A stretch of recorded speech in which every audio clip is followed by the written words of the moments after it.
রাজনৈতিক বিশ্লেষকরা বলে থাকেন ১৯৯৩ সালের ২১শে জুলাই যেখানে কলকাতার রাজপথে তৎকালীন বাম আমলের পুলিশের গুলিতে ১৩ জন যুব কংগ্রেস কর্মী শহীদ হয়েছিলেন।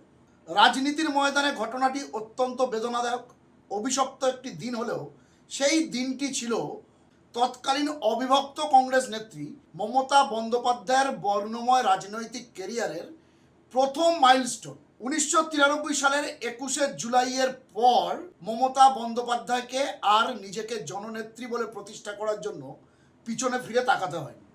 তারপর থেকে প্রতি বছর ধর্মতলায় ভিক্টোরিয়া হাউসের সামনে শহীদ স্মরণে, শহীদ তর্পণে, শহীদ দিবস হিসাবে এই দিনটি পালন করে আসছেন মমতা বন্দ্যোপাধ্যায়। এবং এই বিশেষ দিন অত্যন্ত রাজনৈতিকভাবে তাৎপর্যপূর্ণ, যেখানে প্রধান বক্তা হিসাবে গত ৩২-৩৩ বছর মমতা বন্দ্যোপাধ্যায়ের নামই জল করেছে। গঙ্গা দিয়ে বয়ে গিয়েছে অনেক জল। বাম জমানার অবসান ঘটিয়ে ২০১১ সালে মমতা বন্দ্যোপাধ্যায়ের নেতৃত্বে তৃণমূল কংগ্রেস ক্ষমতায় আসে। তারপর গত ১৫ বছর মমতা বন্দ্যোপাধ্যায় রাজ্যের মুখ্যমন্ত্রী ছিলেন এবং তৃণমূল কংগ্রেস ছিল রাজ্যের শাসক দল। এবং প্রতি বছর ২১শে জুলাই এই শহীদ দিবসকে সামনে রেখে তৃণমূল কংগ্রেস বা মমতা বন্দ্যোপাধ্যায় রাজনৈতিক শক্তি প্রদর্শনের একটা সূচক ছিল বিরোধী দলের সামনে, প্রথমে সিপিএমের সামনে এবং ২০১৯-২০ সালের পর থেকে বিজেপির সামনে রাজনৈতিক শক্তি প্রদর্শনের একটা সূচক বা মাপকাঠি এই ২১শে জুলাই। এবং যত বছর গড়িয়েছে ততই ২১শে জুলাইয়ের জৌলুস বাড়িয়েছেন মমতা বন্দ্যোপাধ্যায় এবং তার দল। প্রতি বছরই তাদের টার্গেট থাকতো ধর্মতলায় জমায়েতে বিগত বছরগুলির রেকর্ড ব্রেক করা বা রেকর্ড ভাঙার, এবং সেই চ্যালেঞ্জে তারা উত্তীর্ণ হয়ে এসছেন ২০২৫ সাল অর্থাৎ গত বছর পর্যন্ত। কিন্তু এবারেই সেই তৃণমূল কংগ্রেস বা সেই মমতা বন্দ্যোপাধ্যায়ের কাছে এই ২১শে জুলাই কর্মসূচি পালনই কার্যত চ্যালেঞ্জের সামনে দাঁড়িয়ে পড়েছে। ২১শে জুলাই তৃণমূল কংগ্রেসের প্রতিটি কর্মী সমর্থকের কাছে একটি আবেগের দিন।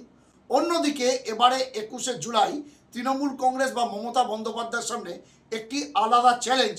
তিনি যদি একেবারে জৌলুসহীনভাবেও এই ২১শে জুলাই পালন করতে না পারেন তাহলে তার দল কার্যত অস্তিত্ব সংকটে ভুগবে।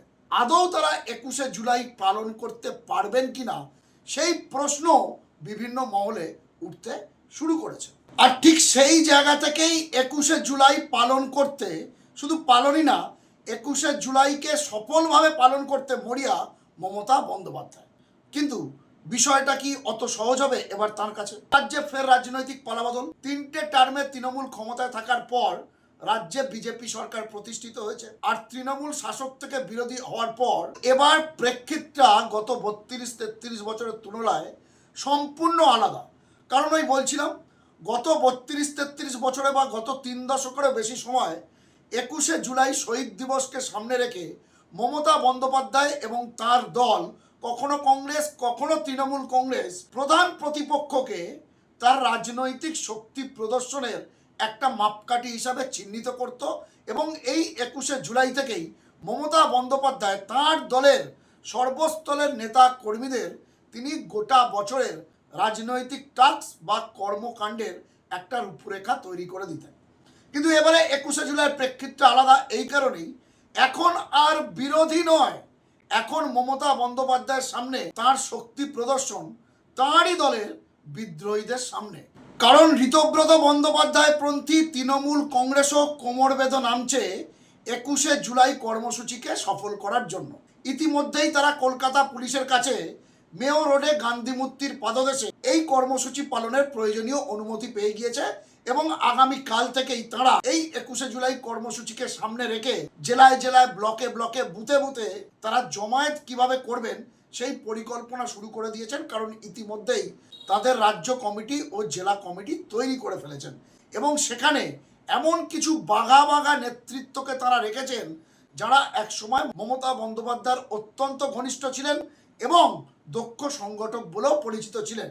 ফলে দুই তৃণমূল, মমতা বন্দ্যোপাধ্যায় পন্থী তৃণমূল এবং ঋতব্রত বন্দ্যোপাধ্যায় পন্থী তৃণমূল, এই দুই তৃণমূলের সামনে ২১শে জুলাই হলো একটি চ্যালেঞ্জিং ডে। যেদিন তারা শাসক দল বিজেপি নয় বরং তৃণমূলের দুই গোষ্ঠী একে অপরের দিকে চ্যালেঞ্জ ছুড়ে দেবে এবং প্রতিষ্ঠা করার চেষ্টা করবে আসলে তারাই প্রকৃত তৃণমূল বা আসল তৃণমূল, তৃণমূলের জনসমর্থন কর্মী, তৃণমূলের সৈনিকরা আসলে তাদের সঙ্গেই রয়েছেন এবং মানুষের জনসমর্থন আসলে তাদের পক্ষেই রয়েছে।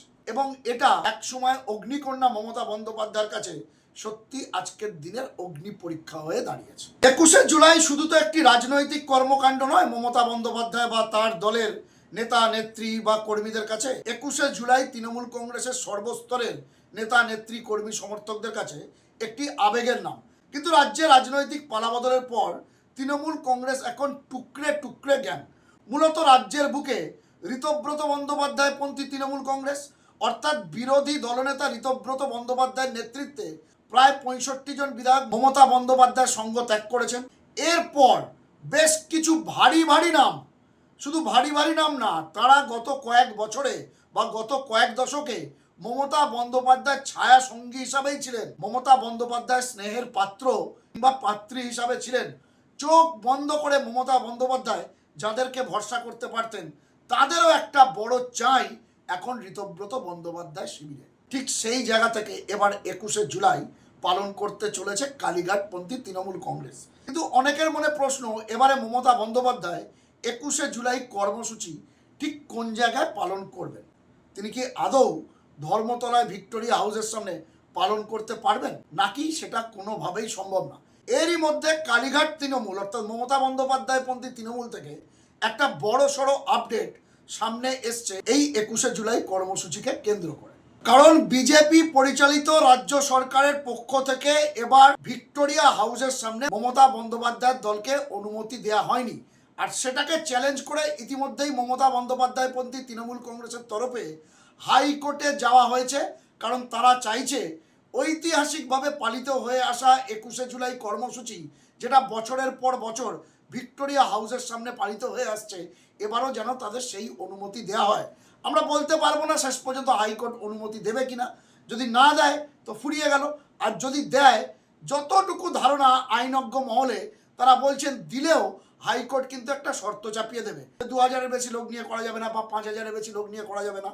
অথবা হাইকোর্ট একেবারেই সেই আর্জি খারিজ করে দিতে পারে। কারণ হাইকোর্টেরই একটা ভার্ডিক্ট আছে, জনবহুল কোনো রাস্তা আটকে কোনো রাজনৈতিক দল কোনো কর্মসূচি পালন করতে পারবে না। এই রায়টা ছিল 2018 সালে, যদিও তারপরেও গত কয়েক বছর ধরে, এমনকি গত 2025-এও 21শে জুলাই ধর্মতলার সেই ব্যস্তবহুল রাস্তাতেই 21শে জুলাই কর্মসূচি পালন করে এসছেন মমতা বন্দ্যোপাধ্যায় এবং তার দল। ফলে এবার আদালত কি রায় দেয় সেদিকে সকলে তাকিয়ে আছে। কিন্তু ধরে নেওয়া হচ্ছে হয়তো সেই অনুমতি তৃণমূল কংগ্রেস পাবে না ধর্মতলায় কর্মসূচি পালনের। তাহলে অপশান কি? ঋতব্রত বন্দ্যোপাধ্যায় পন্থী তৃণমূলকে তো মেয়র রোডে গান্ধী মূর্তি পাদদেশের অনুমতি দিয়েছে কলকাতা পুলিশ। অন্যদিকে আবার কংগ্রেস অর্থাৎ জাতীয় কংগ্রেস, তারাও নাকি শহীদ মিনারে 21শে জুলাই কর্মসূচি পালন করবে। তাহলে মমতা বন্দ্যোপাধ্যায় কোথায় পালন করবেন? এখানে টুইস্ট লুকিয়ে কালীঘাট থেকে একটা ইঙ্গিত দেওয়া হয়েছে। সেটা হলো একটা পোস্টার বাইরে এসছে, যেটা আপনারা দেখতে পাচ্ছেন স্ক্রিনে। সেখানে প্রতি বছর লেখা থাকে শহীদ স্মরণে 21শে জুলাই, দলে দলে ধর্মতলা চলো, প্রধান বক্তা মমতা বন্দ্যোপাধ্যায়। কিন্তু এবারে পোস্টারে পরিবর্তন এসছে, আপনারা দেখতে পাচ্ছেন ধর্মতলা চলো নয়, এবারে তারা লিখেছে কলকাতা চলো। অর্থাৎ মমতা বন্দ্যোপাধ্যায় সম্ভবত এখনো ঠিক করে উঠতে পারেনি আসলে তারা কোন জায়গায় 21শে জুলাই কর্মসূচি পালন করবে। তাই ধর্মতলার মতো একটি জায়গা নয়, পুরো কলকাতা চলোটাই দিয়ে দিয়েছে। এবং এখান থেকে একটি তথ্য উঠে আসছে কালীঘাট সূত্রে, যেটা কিন্তু খুব ইন্টারেস্টিং। সেটা হলো তৃণমূল কংগ্রেস মানে মমতা বন্দ্যোপাধ্যায় পন্থী তৃণমূল কংগ্রেস একটি অভিনব প্ল্যানিং বা পরিকল্পনা করেছে। সেটা হলো শেষ পর্যন্ত যদি ধর্মতলায় ভিক্টোরিয়া হাউসের সামনে 21শে জুলাই পালনের অনুমতি পাওয়া না যায়, তাহলে তারা কি করবেন? প্ল্যান বি হিসাবে তারা 3টে পয়েন্টকে সিলেক্ট করে রাখছেন। একটা হলো শিয়ালদা স্টেশন, একটা হলো হাওড়া স্টেশন, আর একটা হলো দক্ষিণ কলকাতার হাজরা মোড়। এবং আপনারা জানেন বিগত বছরগুলিতে মূলত এই 3টি জায়গা থেকেই মিছিল এসে ধর্মতলায় জড়ো হয়। শিয়ালদা থেকে একটি মিছিল, হাওড়া থেকে একটি মিছিল এবং হাজরা বা দক্ষিণ কলকাতা থেকে একটি মিছিল। শিয়ালদা এবং হাওড়ায় কি হয়, শহরতলির সমর্থকরা ট্রেনে করে আসেন এবং হাজরা মোড় থেকে বিশাল একটা মিছিল দক্ষিণ কলকাতা ও দক্ষিণ শহরতলি থেকে পায়ে হেঁটে ধর্মতলা অভিমুখে রওনা দেয়।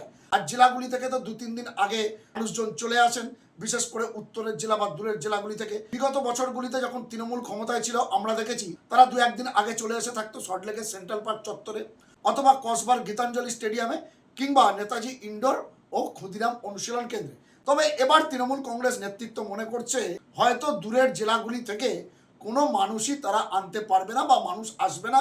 এই মুহূর্তে তাদের সেই ক্যাপাবিলিটি নেই, অর্থ বলও নেই, সেই সংগঠনও নেই। ফলে শহর ও শহরতলি নিয়েই এবার তারা 21শে জুলাই পালন করতে চলেছে। এবং ওই যে বললাম প্ল্যান বি, অভিনব প্ল্যানিং। অভিনবত্বটা কি? অভিনবত্বটা হলো মমতা বন্দ্যোপাধ্যায় নাকি প্ল্যান করেছেন শিয়ালদা স্টেশনে যে জমায়েতটা হবে সেটা শিয়ালদা স্টেশনেই থাকবে। সেখানে একটা ছোট্ট মঞ্চ বেঁধে তিনি সেখানে গিয়ে 21শে জুলাই নিয়ে কিছুটা বক্তব্য রাখবেন। এরপর তিনি চলে যাবেন হাওড়া স্টেশনে, সেখানে গিয়ে কিছুটা বক্তব্য রাখবেন এবং সবশেষে তিনি হাজিরা মোড়ে এসে একটা মঞ্চ করা থাকবে, সেখানে এসে তিনি বক্তব্য রাখবেন। অর্থাৎ এক জায়গায় জমায়েত না হয়ে 3টে মেন পয়েন্টে তিনি খেপে খেপে গিয়ে 21শে জুলাই নিয়ে বক্তব্য করে অন্তত এবারের 21শে জুলাই কর্মসূচিটা তিনি পালন করতে চাইছেন প্ল্যান বি হিসাবে।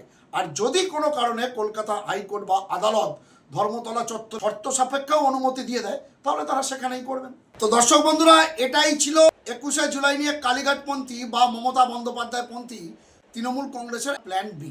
কারণ এবার 21শে জুলাইটা প্রতিপক্ষ কোনো রাজনৈতিক দল নয়, এবারে 21শে জুলাইটা মমতা বন্দ্যোপাধ্যায়পন্থী এবং ঋতব্রত বন্দ্যোপাধ্যায়পন্থী দুই তৃণমূলের কাছে একে অপরকে চ্যালেঞ্জ।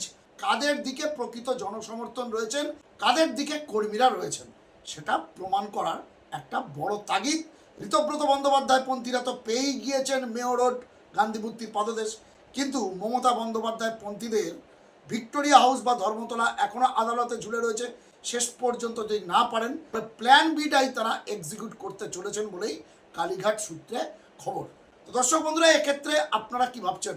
আপনাদের মূল্যবান মন্তব্য কমেন্ট বক্সে লিখে জানান। আপনাদের গুরুত্বপূর্ণ মতামত ও পরামর্শ খবরওয়ালা সোমনাথ ইউটিউব চ্যানেলকে আরও সমৃদ্ধ করবে। ভালো থাকবেন, সুস্থ থাকবেন, সতর্ক থাকবেন। খবরওয়ালা সোমনাথ ইউটিউব চ্যানেলের সঙ্গে থাকবেন। নমস্কার।